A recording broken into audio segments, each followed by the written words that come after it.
Alright guys, welcome back to the shop. So we are continuing work on the Elkan Backapck, but we're not actually going to be working on the specific parts today. We're actually going to take a little bit of time to do a little bit of experimenting with the leather that I want to use on this bag and try to figure out what I'm doing with it before I actually start stitching leather to fabric. So for this bag, I wanted to use some natural leather that we're going to be dyeing ourselves in the shop. And so for the leather that I picked out, we're going to be using some heritage sides from Tandy Leather. So I've got a 2 to 3 ounce and a 3 to 4 ounce leather. And interestingly enough, 3 to 4 ounce leather is actually where I've found is kind of the sweet spot for me when it comes to making bags. It's the thickness that I prefer.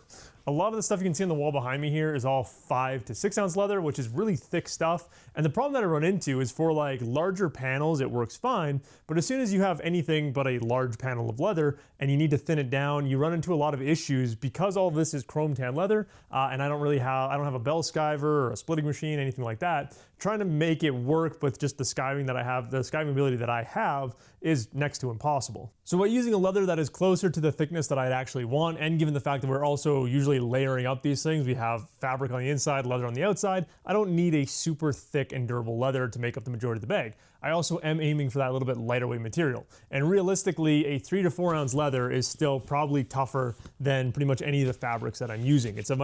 Leather in general is just a very tough material. You don't have to worry about it wearing out and abrading nearly as much as any of the other fabrics on here. And then the other stuff here, the 2 to 3 ounce, this is what we're mainly gonna be using for putting the ends on zippers, doing our edge trimming in that, because we'll be able to thin this down just a little bit more and it should be the perfect thickness at that point to do all of our edge trimming. So we just have the two different leathers that are both a natural leather that we can dye to basically be whatever color I want. Now there's kind of two problems that we run into here. First off is I don't really know how to go about dyeing leather. Pretty much all the leather I've worked with is pre-dyed, pre-finished stuff because it's just a lot easier to work with. I've primarily worked with chrome tan leather, which always becomes pre-dyed. I don't think you can buy chrome tan leather that hasn't been dyed, but I might be wrong there.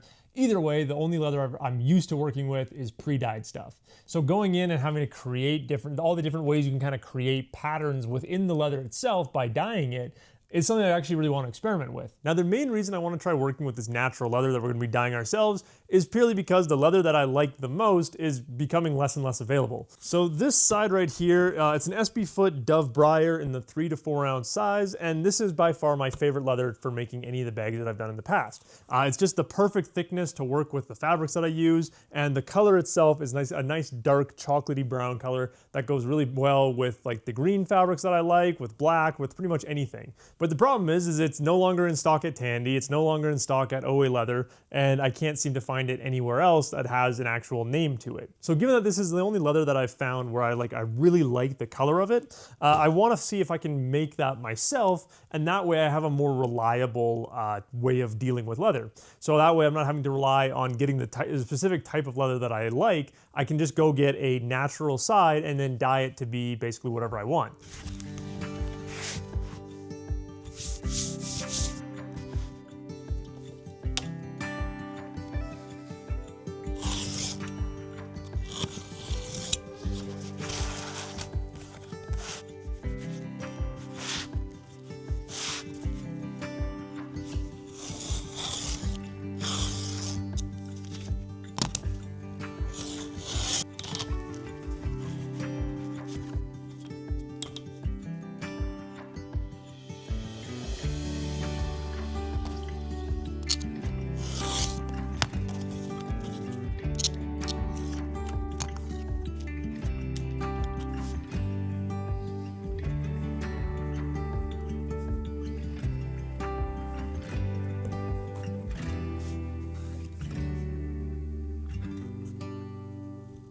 So we now have a bunch of about 4.5 by 4.5 squares of this leather. Now, I didn't need to cut it into nice squares. I just figured that for my own sanity, these will be nice little samples. I also have a few leftover pieces as well as a nice big offcut piece that I can do some other quick testing on before I actually go to these if I want to as well. But most of these tests that I want to do are fairly straightforward because all we're trying to do is kind of mimic that Dove Briar, that nice dark brown. And so one of the dyes that I bought is Eco-Flo dark brown. So the nice thing about this stuff is that it's just a pure water-based dye compared to something like Feeblings, I believe, is the other popular brand that I also have. Their dyes are alcohol-based, so they're a little bit more aggressive. The little bit of dyeing that I have done, I have found that the water-based does seem to be a little bit easier to work with overall. I seem to get better results with it. And plus, I don't seem to get weird coloring. Like every once in a while with the alcohol-based dyes, every time I've tried to play around with them, I get these like weird green hues to it, which just seem like there's something wrong. So anyway, we have dark brown, we have a bit of medium brown that we're gonna test out on one of our pieces, as well as a little bit of green that we're gonna try to use to make some like dark olive drab. Because this green is almost like an emerald green is what I would say it's closest to. So my goal is by mixing this emeraldish green with our dark brown, we'll be able to get like a nice darker olive foresty color. That's a color that I really like, so we're gonna try to create it on one of these pieces. We also have a few different techniques that we're gonna try using too. So the first thing is that with vegetable tan leather like this, now I should also clarify this isn't pure veg tan leather, so our results might not be exactly like veg tan. This is a chrome tan and then re-veg tan leather, so it's a little bit different, but overall the process should stay the same. So one of the techniques we're gonna be trying is wetting the leather, which works really well with this veg tan leather or this veg re-tanned leather that I'm working with. So the idea is that you wet the leather and then you use a water-based dye like we're gonna be using here, and then it just gives you a much smoother result overall. Now I think that on one hand that would work really well because it gives you a much more even and smooth result. Similar to some of the leathers that I have behind me there. We're also gonna be doing some dry dyeing. So what that means is that we take a nice saturated piece of foam, or in this case a sponge, and we're going to saturate it with as much dye as we can, and then we're gonna wipe it on with the leather completely dry. And then as that'll soak in, what that might do is it might create some like streaks or light and dark areas.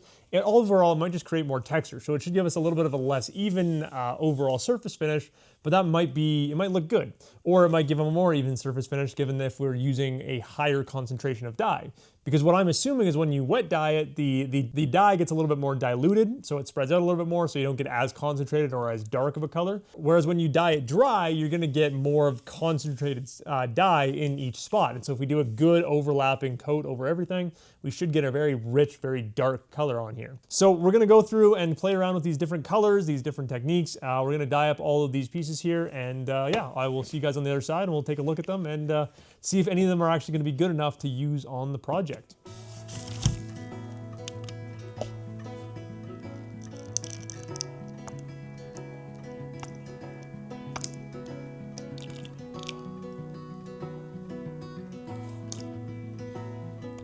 So I actually added about 20 extra grams of the dark brown compared to the green that I put in here. So we're currently sitting at about a 2-to-3 ratio when I wanted to be at about a 50-50 ratio. So we're gonna mix this up real quick and just see how it looks, and then we'll add more green if we wanna kind of balance it out a little bit.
So we'll break things down here a little bit and I'll kind of walk through the different results. So our just dry dyed dark brown, I knew this was gonna work because I've played around with this a little bit already. As you guys saw, I have that brown dye in a little metal container, just because I've been using it a little bit here and there.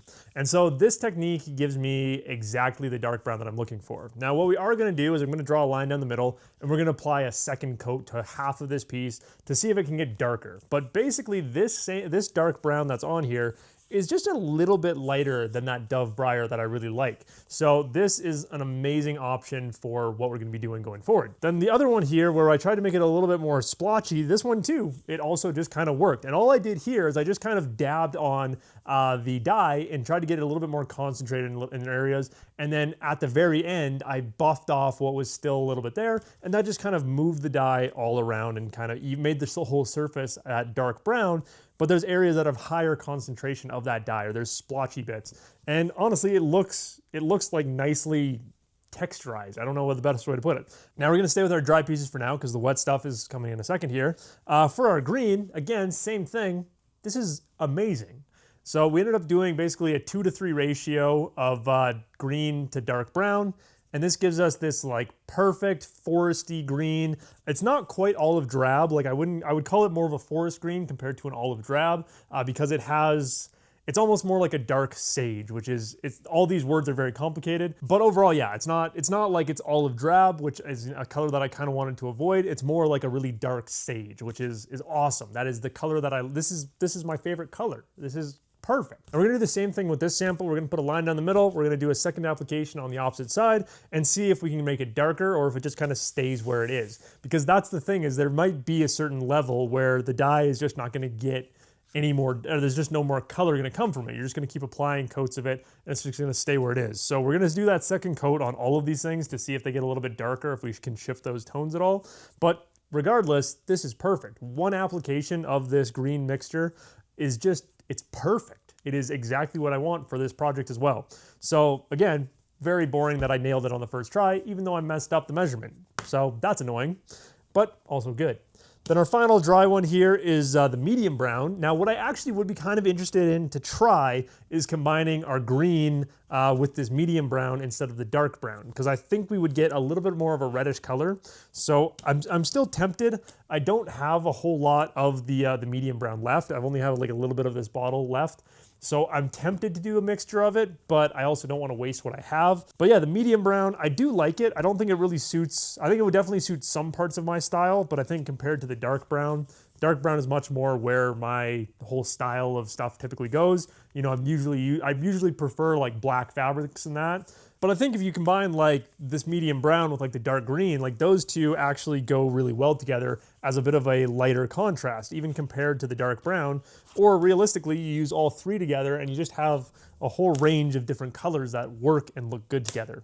So that is very, very exciting that all of those worked out. But the biggest one here is that mixture of the green. I really think that that is gonna be a cool way to add some accents to this bag that we're making. But moving on to our wet trials, this is where things get a bit more interesting because it does actually work the way that I expected it to.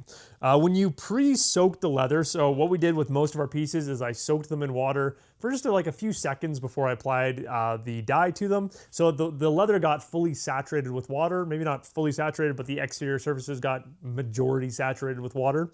They're still wet, which might be why we're getting a little bit of this texturing to it. But I would say overall, I don't think this gives a result that I want. Because what it does is that it makes it so that it kind of resists the dye a little bit. So again, comparing our medium browns here, you can see that our more saturated medium brown here is very rich, a little bit darker in color, whereas the area that is a little bit lighter on here, that is also starting to kind of dry off, is a little bit lighter. So I think you'd have to do more coats of the dye when you wet the leather. But what is cool about it is that you can control how much of that dye ends up in the leather. So again, with that same olive drab type color, when we wet the leather, we get much more like a yellowy tone to it, which is, again, it's very interesting. It'll be very interesting to see what this looks like when it fully dries, to kind of see if we keep this weird splotchy contrasty bits in here. Honestly, I don't know what it's gonna look like. I don't think it's gonna look very good. I think that using a pure dye solution on dry leather is probably the best way, in my opinion, to get a good, even result, because All I did was just oversaturate the leather, and then at the very end, when we still had a little bit of wet dye on top, I just buffed it all in, and we ended up getting an absolutely gorgeous result. Whereas when you wet the leather, I just don't think it works as well. So for our last little test here, we're gonna apply another coat of the, well, basically all of these to the dry pieces. We're gonna apply a second coat to one of the sides, and then I think we're gonna mix up a quick batch of that green and the medium brown, just see what kind of green that creates. Maybe it creates more of, I think it'll create more of a reddish green, which is kind of cool. It might create, actually might get a little bit darker. It'll be interesting. Anyway, let's make up those last few samples and we'll kind of see where we're at from there.